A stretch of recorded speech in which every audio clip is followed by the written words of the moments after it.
Hi everybody, this is Dr. B with Dr. B Addiction Recovery. Welcome back to the channel. As you know, the topics we discuss on this channel are all about substance abuse, many opiate issues, and related topics. As always, we try to bring you scientific data, evidence-based medicine, mix them with clinical experience, and distill it down for you in a way that you can digest it, giving you some formal understanding and framework to think about an area that could be scary, mysterious, and extremely dangerous if you don't have the right information. Before we get started on the topic today, which I call the methamphetamine trap, I want to give you a couple of updates and some thoughts. We are continuing with our methamphetamine series, and hopefully at the end of this, like all of our series, you have a collection of videos that you can sort of reach out to, pull, and you can use in less than an hour maybe on some of them total together, and have some good, solid, formal understanding of the issue you're looking for without having to spend years in training and education.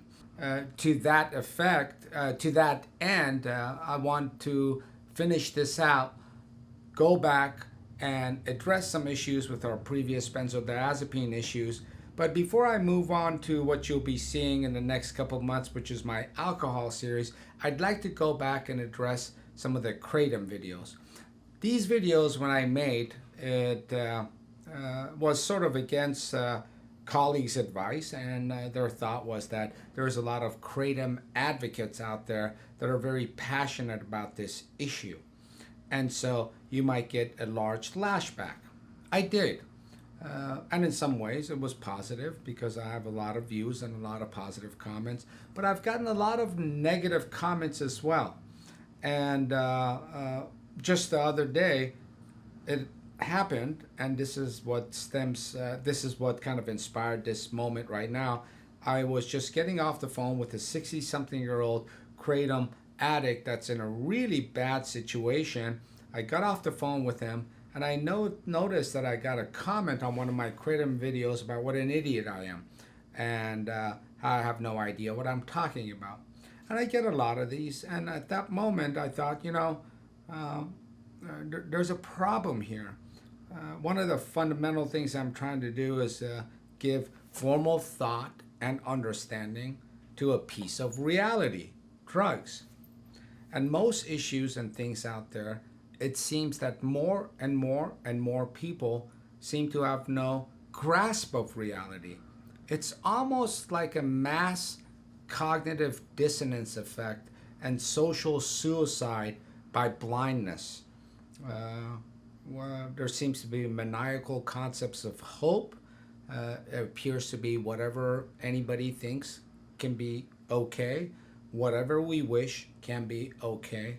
And interestingly enough, especially in these times of COVID, and you're looking at politicians on TV, it appears that no matter how badly reality bites, the general average person in the population just holds steadfast to their guns. And that bothers me, especially with substance abuse. And it bothers me more, especially with a raging pandemic that was going to affect a lot of people. And it bothers me because the average substance abuse patient has a lot to deal with, and they certainly don't need the addition of these issues. And the goal of this channel has always been, whether covertly or overtly, to introduce the viewer to the method of critical thought, logical thinking, reality based on time, events, and facts. And that's what I'm hoping to do here. So I'm going to invite my last critic regarding Kratom onto the channel to do an interview with him, and also have him invite the leading Kratom expert that he can find to see if either one of them got the point of my Kratom series, which it appears they didn't.